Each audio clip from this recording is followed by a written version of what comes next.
तर म्हणजे तुम्ही मला hello hi friends, Mangala's recipes and स्टोरीजमध्ये मी आपणा सर्वांचं स्वागत करते. तर ह्या माझ्या आहेत सासूबाई आहेत आणि त्यांचं नाव कमलताई आहे. तर मी त्यांना चेहऱ्याने ओळखलं, मी बरेच दिवस त्यांना पाहिलेलं नव्हतं. तर मी त्यांना चेहऱ्याने ओळखलं, तर त्या म्हणाल्या, ओळखलंस का मला, मी कोण आहे?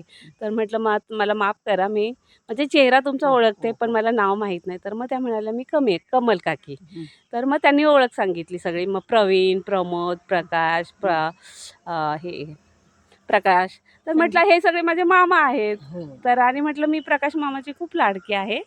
माझे प्रकाश मामा माझं खूप कौतुक करतात, कारण तुम्हाला कदाचित माहीत नसेल की 28व्या वर्षी माझे मिस्टर वारलेले आहेत आणि 28व्या वर्षापासून माझे प्रकाश मामा मला बघत आहेत आणि ते म्हणतात माझ्या मंगलने शून्यातून विश्व निर्माण केलेलं आहे.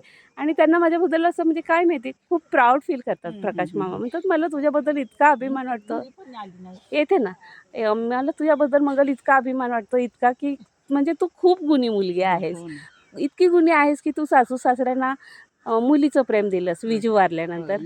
तर त्यांना विजूची उणीव भासून दिली नाहीस तू कधीच, आणि तू त्यांची लेक झालीस, मुलगाही झाले. तर लक्ष्मण भाऊ म्हणायचे माझा विजू गेला नाही, माझा विजू आहे, माझी मंगल माझा विजूच आहे.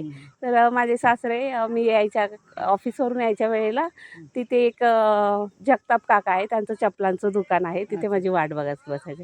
तर आई तुम्हाला मी काय सांगू, तर तिथे ते वाट बघायचे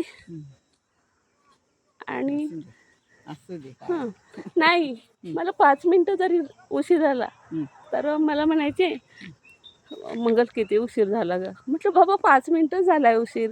आणि जर ते घरात असतील तर घरात आत बाहेर फेऱ्या मारायचे. मग माझी मुलं म्हणायची बाबा काय झालं, तुम्ही आत बाहेर का नाही, मंगल आली का, मंगल आली का. तर मुलं म्हणायची नाही आले अजून. तर एकदा मी आले, मला म्हणतात काय हे मंगल किती वेळ, हां म्हटलं बाबा 7 वाजून 5च मिनटं झालेली आहेत. तर म्हणतात कसे, अगं मंगल तू बरोबर 6:45-7ला घरात असतेस आणि जर तू आली नाहीस हां जर तू आली नाहीस तर मला राग आला. म्हटलं इतकं काय तुम्ही मला हे करता, 5 मिनटं लेट झालं तर तुम्ही मला कशाला म्हणजे कशाला तेवढं हायपर व्हायची काय गरज आहे. तर ते त्यांच्या डोळ्यात पाणी आलं, आई बाबांच्या डोळ्यात ते माझे मामा होते पण मी बाबाच म्हणायचे मुलांच्या नादाने. तर त्यांच्या डोळ्यात पाणी आलं. तर म्हणे मंगल तसं नाही, आपले विजू अपघातात गेला. तर विजूचं अपघाती निधन झालं. तर नको नको ते विचार माझ्या मनामध्ये येतात.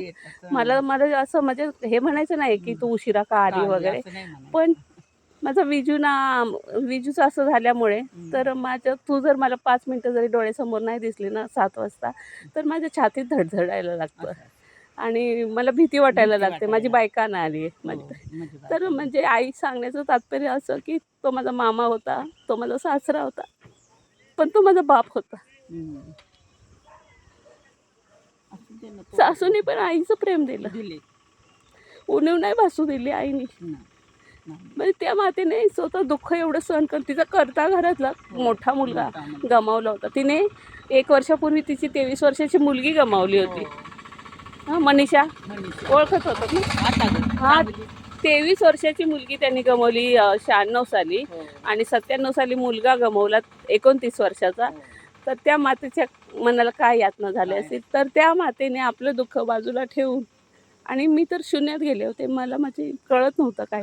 म्हणजे हसता खेळता संसार क्षणात उद्ध्वस्त झाला आणि त्याच्यामुळे मी डिप्रेशनमध्ये गेले होते. आणि मला सगळे म्हणत होते अशी का बघते, रड, तू रडत का नाही आहेस. माझी बहीण, माझी आई, माझे सगळेच. आणि माझी सासू सारखी बोलायची, माझी सासू बोलायची आता ही माझी गौरी कशी दिसेल. माझे हे लांब सडक केस, त्या केसांवर 5-6 गजरे, हळदी कुंकू, नाकात नथ वगैरे, असं मला नटायला फार आवडायचं. तर तेव्हा आई म्हणायच्या की आता ही माझी गौरी कशी दिसेल. आणि मी शून्यात होते, मला काहीच कळत नव्हतं.